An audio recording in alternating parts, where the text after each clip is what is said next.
All right. Hey, everyone, and welcome back to our Blended Garden community. I am Jahida Diab. I'm the author of the book, The Blended Garden, and this channel is dedicated, as some of you know, to just bringing people on that share the same passion that I have for DEIJ work that involves inclusion, diversity, equity, rights for all, humanity, etc. And I am so excited to have my guest, Dr. Joy. Now, pronounce your last name, Joy. Hirokawa. Hirokawa, yes. And I know when we first met and I emailed you and I said, Dr. Joy, you said, just call me Joy. Yeah. But if I had the term doctor, everyone would call me doctor. So, so I'm here with Dr. Joy because we met, and I mentioned this before, Joy. We met in such a, I believe, I'm going to just say a kismet way. We met at the Niagara Falls Harriet Tubman Underground Railroad. And you were there doing something extremely special that I'll let you talk about in your journey and your mission. But I just remember that day was so, I guess, yin and yang for me because I was just going there to buy a ticket because I could not get Amtrak on the line. And I was so tired. It was the worst time of my day, which is the middle of the day. I'm a morning person. And I saw you packing out instruments, and I was like, what's happening? And you invited me to come in. And honestly, I was like, I want to go back home and sleep. But I stayed, and I was so happy that I stayed to see what you are bringing into the world, and it is a wonderful thing. And I'm so happy and honored that I met you. So I'm going to turn it over to you, Joy, to just share a little bit about who you are, what you do, what your passion is with this organization that you are a part of and have inspired. Well, first of all, I can't thank you enough for having me. I mean, it was quite a we kind of exchanged contact information after the performance that we did, and I was so grateful that you followed up, and so grateful that we had this meaningful, totally random exchange in the middle of Niagara. I mean, it was just very random. So thank you for reaching back out and reconnecting because, I did take a look at your book and it's lovely. This is work that needs to be done by everybody. Everybody needs to take this work under their wing and in order to move the ball forward and make change. Yep. So what you saw was a concert that was the culmination of literally a 2-year process. We started originally in the 2021 calendar season, and you recall we were still in the midst of the COVID, pandemic, and everybody was locked down, and singing was dangerous, and it was very, very tough for choirs because this is our livelihood. This is what we love to do, and people need to sing together. And it was also, if you remember, the summer of 2020 was also this summer following George Floyd's murder and all the social unrest that came out of it. And so, my passion for helping young people understand these difficult times in their world. What can I do? I'm just one person but you drop the pebble and you hope the ripples go for a long ways. And so I can only affect the people around me. The people that are closest to me are my choir and my choristers. So what could I do to help them understand what was going on and wrap their heads around it and really examine what they were thinking? So it just so happened that this quartet of siblings, the Douglas family, they go online on the YouTube channel as DGLS. If you haven't found them or come across them, you should really look them up. They live in Atlanta. They're just so incredibly talented. And they did this a cappella arrangement of the song Stand Up, which was from the closing credits of the Harriet Tubman movie, song performed by Cynthia Erivo. And I just love the arrangement. And what was most inspiring to me was how they blended the music and images from the time talking about enslavement, but also making that connection to what was happening in our current day. And I just thought it was so powerful and so meaningful. So that's where I started, and that turned into a whole year study. And I committed to doing programs of music primarily by African American composers in the African American tradition, following. And it ended up then in the spring of 21 into a whole program and a video that basically followed the path of the Underground Railroad from enslavement to hope of escape, learning about the Underground Railroad, to actually making the journey, and then finally arriving in freedom. And that was a whole musical program in 4 segments. We have a video of it. I saw the video. It is amazing. I'll put the link in the description. Amazing video. Yeah, thank you. And our singers learned so much just from doing that. And what we found was that we had the Underground Railroad came through our actual geographic area. So when we recorded on site in locations local to us that were significant to the Underground Railroad. Wow. So, and that was really meaningful. One of the places in particular, the Mount Gilead Church in Upper Bucks County, which was a safe haven for those who were seeking freedom. It's one of the oldest African Episcopal churches in the county. It's a little tiny chapel set up back in the hills. And it was really meaningful. One of our choristers stood there on the graveyard where we were filming and said, you realize that we're standing on the site of where these people that we're singing about are buried in, and it was just really powerful. Yep. So out of that, a colleague of mine came up with this idea to do a tour that would follow the path of the Underground Railroad. So this was Margaret Clark at the Washington Children's Chorus of Washington, and she joined with Arian Harley Emerson at the Choir School of Delaware. They actually started the journey in Washington, D.C. They had guest speakers. They went to the African American History Museum, and then they went to the plantation where Harriet Tubman lived. And then they came through Wilmington. Of course, this is a natural path coming north here on the East Coast. If you look at any of the maps of the Underground Railroad, it was kind of a funnel coming up through Wilmington. And then, of course, crossing the border. Once you were in Pennsylvania, it was a free state. And then it all branched out from there. So they started in Maryland, went to Wilmington. We met them in Philadelphia, and we sang at the African Episcopal Church of St. Thomas, a very historic Black church in Philadelphia. We sang there with all 3 of our choirs, plus the gospel choir there, which was amazing, just so moving and amazing. And then the Choir School of Delaware met us in Wilmington. Came up to Easton because along the canal there, the Delaware and Lehigh canals were a path forward to get north to escape. We did a concert there, and the church where we sang, reportedly, there's so much history that we don't know about the Underground Railroad because, of course, it was secret. So there's just a lot we don't know.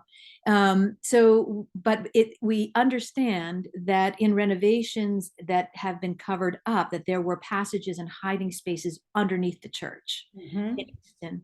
So that was kind of interesting. Then we continued north. Went to visit Harriet Tubman's home, saw her grave, and visited her grave.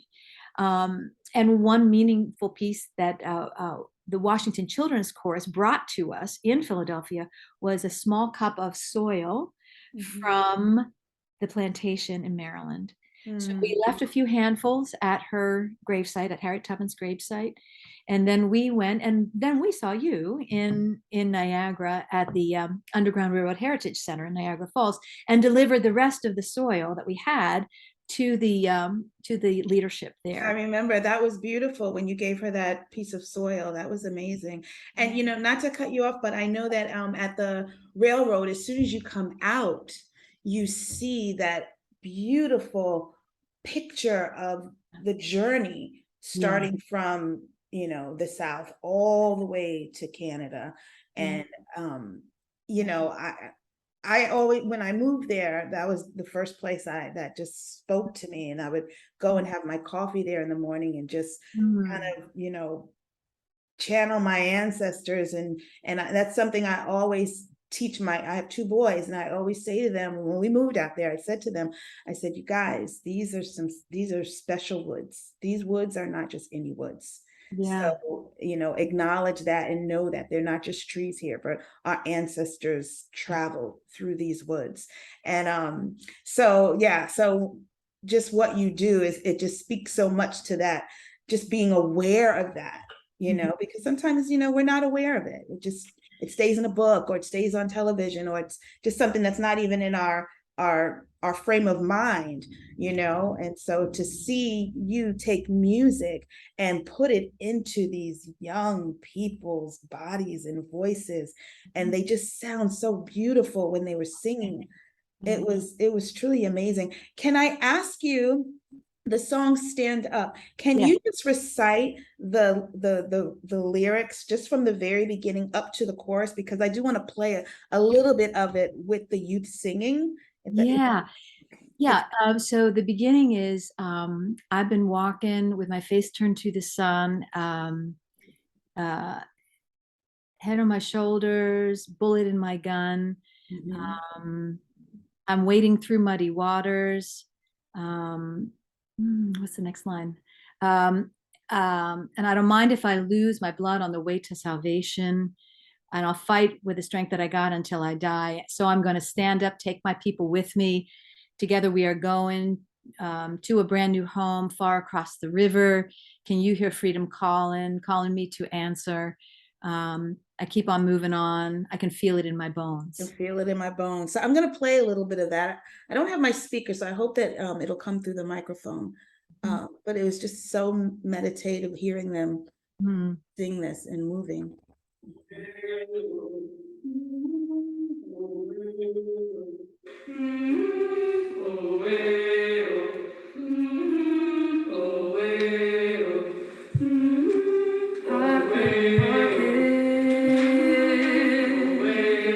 My face turned to the sun.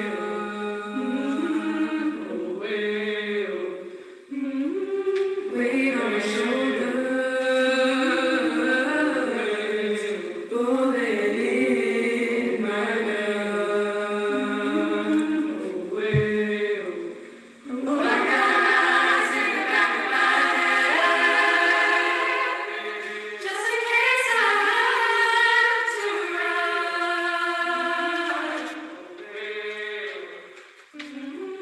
Do what I can, what I can for my people. While the clouds roll back and the stars still alive, that's what I'm gonna stand up. Take my people with me, together we are growing to a brand new home. Far across the river, you hear freedom calling me to answer. Gonna keep on keeping on. I can feel it in my bones. Oh my goodness. It's just amazing. Yeah, I missed a couple of the words. Yeah, I got eyes in the back of my head. That's what it is. Yeah, no, I mean, it was just so powerful. I think what impacted me so much is um I had gone through a very traumatic racial experience about 3 months prior, without going into all the details. And it was the closest I've ever come to that kind of racism, just outright, not, bias, not the undercover, oh, it's nice to see you, microaggressions on. It was straight out, like, we're going to burn your house down. And it was really scary and traumatic. And so I was trying to heal through all of this and stay in my place of love, of peace. Um, when someone is, completely, like, coming at you from a racial place. And so when I met you and I saw these children, many who were not brown, many who were not of African Americans, that there were a few, but it was a diverse group, but the majority of them were Caucasian young children and youth, not even children, like teenagers. It just moved me, and I just wanted to like hug you and say thank you, because you are like injecting something into these children and these youth that they will inject into the world, because you can't sing something and it not become a part of your whole being. Mhm. And for them to not just be singing songs, but to actually travel that road. And like you said, one youth saying, we are standing on the ground, it becomes real. And I think sometimes, our society, it's 2022, we have the whole world in our phone, you know what I mean? You can do everything is so accessible and easy. And, I think in a lot of ways, we want to forget that part of history because it's easy to forget. It's a painful thing. Mm. And you're not beating anyone over the head with this is the history, and no one wants that. That's not useful. But you're inspiring people to remember Mhm. and to honor and to acknowledge Exactly. the ancestors and the history and the story and where we are. And these kids, they will, if they ever come up against someone who is racist, just blatant racist, Mhm. they have a voice that you've given them, and something that's real to them. And so, uh, Well, as I said earlier, it's a matter of dropping these pebbles and getting them to think. I will tell you that, when we study the music, and because music is a way in, people are comfortable with music, and they've heard spirituals for years. But what we're finding in the chorus field, in the field of choral music, is that historically we as a field have not done a good job in honoring mhm, where that music comes from. And so you'll see a lot of arrangements that are just really inappropriate and mm, appropriated mm, from the Black culture, right? mm, And what I'm seeing now is a real shift in the choral field to really be true to the origins of the music, to really be, and particularly aware of how we are presenting this music. mhm, So in this case, and when I'm working in with all of this music that we've done over the last 2 years, and we did so much work on the spirituals, especially to contextualize and understand where does this music come from, what experience caused this music and inspired this music, because it is so powerful, and it doesn't matter who you are, it speaks to you. I, mm, I there is just such innate power in mm, the words and the music and the melodies, and it came out of that experience of enslavement, which is a horrible thing. And so to understand it, you really have to go to what was that experience? What mhm, was these experience of, how do you even imagine someone in those circumstances even finding a glimmer of hope to get to escape is really remarkable. So it's been very inspiring, and I will share with you that through the studies of this kind of music, that we did another piece by she's a white composer, Moira Smiley, who wrote this piece. It was one of the first ones in our video, called "How Can I Cry," which is written from the perspective of, this is not my experience, mm, but so and acknowledging that, putting that right mhm, up front, this yeah, is not my lived experience, mhm, but I am here to give voice, I yeah, am here to support. mhm, And what was interesting is through the discussion of the lyrics of that, our kids came to understand what systemic racism was. wow, It was an amazing moment. I had an amazing facilitator working with them, a local woman who's a performing artist, mhm, Camille Armstrong, and she led them through very by posing questions and saying, well, what does this lyric mean? And what does this lyric? mhm, And they came to completely understand. Now imagine you're a teenager and you understand what systemic racism is. There's some adults that Right? don't even get it still. Oh, I know. And and you're Caucasian, you're white. Hmm. I truly hope that we're planting these Oh, seeds. yes. They'll go out and they'll be able to recognize it. They'll see it. They will hopefully be able to affect positive change. Yep, yep. Because you never know. I always say that change comes from one, pebbles in the water, like you're doing, but also from powerful people Yeah. who have the ability to change laws and to change that system that is definitely impacting people's humanity and people's way of living. And you know, there's power in law, and to have young people grow up and hopefully take their place in society where they have this power, and Mhm. that those are the people that are in power, and Mm. they have that mentality and they have that upbringing that you've instilled in them, along with hopefully their families and things. But that's key. It's everything. Well, we can only hope. It's such a slow change, though, isn't it? It is. It really is. It is. And we've come a long way, but actually, I went to it was a South African church like decades ago. And I remember the pastor was saying how we've come far. We've been beaten down so much, but we are right now still on our knees. Like Mm. we're getting up, but we're Mhm. still on our knees. Mhm. And that's the systemic racism. Like on the outside, it looks great. You have a Yeah, black yeah. president, we got jobs. I actually had, and this is off the topic, but on the topic, the individual that I was telling you about that was harassing me racially.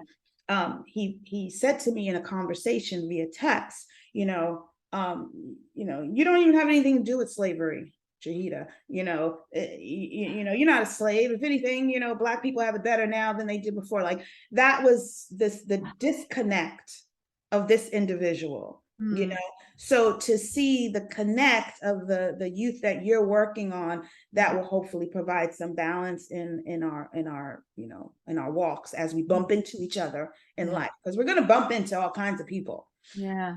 And so you're definitely doing something really, really awesome.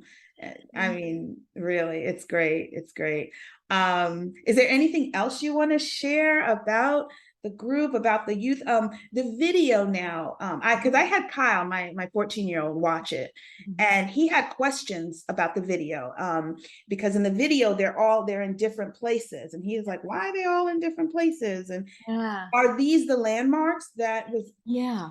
Yeah, yeah. So we filmed in three different locations. The one location, as I mentioned, was on the canal, the Okay. Delaware and Lehigh Canal, outside of Easton, actually in Bethlehem, which is one of the paths out.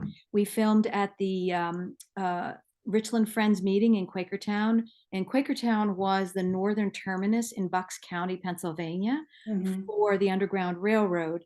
And the owner there, his home is literally a block from the meeting house, and he's buried at the meeting house. So we were able to see his grave, and the meeting house is where some of the filming took place, inside and outside. Mhm. And the other location, as I mentioned, was the Mount Gilead Church, Mhm. um, which is on a hill in outside Buckingham, Pennsylvania.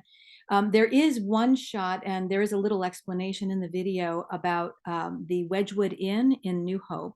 Mhm. We were not permitted to go into the passageway, but there is a passageway, an underground passageway that goes from the basement of the inn, and it comes out underneath the gazebo in a trap door. I would love to see that. Oh my goodness. We were not allowed in as a Yeah, choir because it's confined space, yeah, and they yeah, have it kind of closed off now. of But course. there is one shot where our cameraman was allowed to go down, and that gate that you see swinging is the gate that goes into this passageway. Right. And when he shows the gazebo, he shows the latch, that the hatch door on the top. So these were all very important parts. And I'll tell you, one frustrating thing is that, when we went to talk to the guy at the Wedgwood Inn, when we looked up the history, so much of the history that is documented in New Hope is all about the Revolutionary War and how this was a staging ground for, the troops and da da da da da. And I'm like, well, where's the recognition of the Underground Railroad? Where's the Mhm. sign that says this is what this inn was? Right. Where's the documentation and the history Right. here? And that's what I'm saying. Like there's this part that, sometimes I think people do want to erase that Yeah. part of history, Yeah. And again, that goes back to the powers that be. Like if you have the power to erase something, you can erase something. If you have the power to put it in front of people and say like what you're doing and say this is what it is, Mhm. then you have the power to do that. Yeah. So but good for you that you mentioned that. Yeah, we used to go to when my kids were small, we would go to the Poconos all the time, and there was an American a Native American, no, a Native, it was an Indian, they call it the Indian Museum, but Uh-huh. it and it I believe it was a speakeasy and or something. And I also believe they're somewhere under.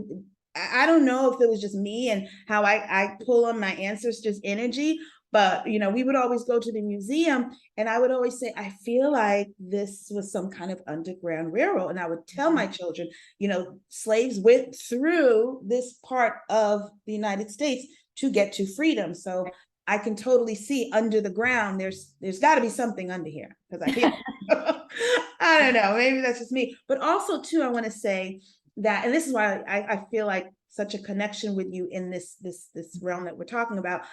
When I was 20, I'm 52 now. But when I was 20, I would travel to Florida all by myself, and I would just get on a Greyhound and go to Florida. And I would be pulled out of my sleep. And I don't tell this to too many people because then they think, okay, Jahida, you're a little hokey. But I would be pulled out of my sleep. It would be like 3 or 4 in the morning, and the bus is in this like dark, there's no street lights, it's just dark. And I would just look over and I would see fields and fields. And then by the moonlight, I'd see like these little outhouses, these back tiny huts. And I would just be moved to tears. Like I couldn't control myself. And I'd be sitting there crying quietly, hoping no one would like notice, because I was like, they probably think, what's wrong with her? Yeah. But I felt like I was feeling my ancestors in that moment, in that ride in the middle of the night, and really transporting back to that time of this was real. Yeah. Yeah. Very, very real. That's such a So powerful story. My goodness. yeah, and it's very real. And that's why I like, again, I know I can't say it enough. I was just really glad to meet you because, it's real. It's It, real. The energy is real, and you acknowledge that, and you're taking children on this journey, and hopefully they'll be able to share it. Maybe they'll become music teachers, and the next generation will be singing these songs and keeping this memory alive, but in a way where, we're not blaming anyone, because I think that's where it comes from. It's like, I didn't do it. My girlfriend, she lives in Canada, and her husband, he's Canadian and she's African American. And he and I, another funny story, we got into a really big argument. And you love people when you can have those kind of arguments and then sit back and say, okay, let's pour a drink and get over it. But in the argument, he was getting so frustrated because he was like, I'm just so tired of everyone blaming white people for what happened. And I was like, well, I'm tired of no one taking responsibility. And we were just going at it. And I think that, but then we came, we were fine after that. Sure. But I think that's like the tussle. It's like, it's not my fault. It is your fault. It's not my fault. It is your fault. Okay, can we have a new conversation? What's the new conversation that we're going to start having with our youth and the children that are coming up? So I think this conversation of through music is wonderful. That's why I wrote my book, The Blended Garden, because I grew up in the Nation of Islam, and in the Nation of Islam as a child, and I teach children. 30 years, I've taught very young children. And as a child, I'm now like reflecting, like, what did that do to me as a child to hear every day the white man is the devil as a child? Yeah. And I grew up with that mentality until I obviously became friends and got to know people on their own accord and their own character, and made my own judgments about who I want in my life and who I don't. But just saying that is a big piece of why this work is important to me and why I wrote the book, The Blended Garden, because it's not just black and white. It's everything. It's all blended together, and that's why, like in the book, when when the flowers say, you know, we are all so different, our colors unique, you know, blend us together and you'll see a great treat. You know, it's like, Yeah.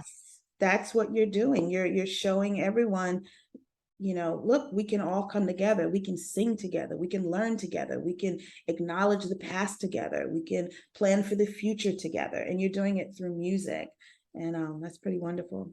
Yeah. Well, thank you so much. I have a lifelong commitment to making change through music. And so,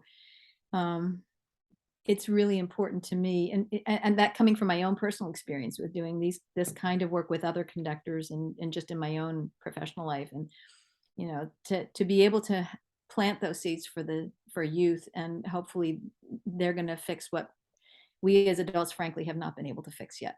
Right, right. And we're trying hard. Ryan, Have a long way to go, but we're trying.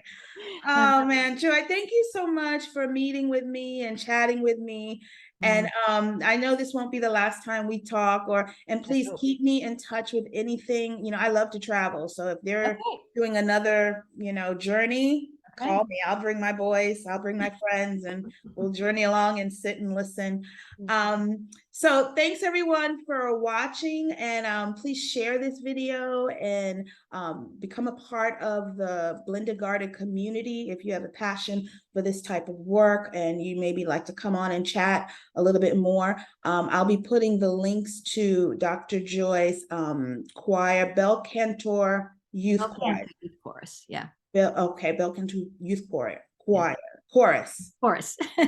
There we go. It'll be right in the description, but I'll put the link there, and we can find you on YouTube also, right? You can just YouTube. Yes, you can find us on YouTube. We have a YouTube channel.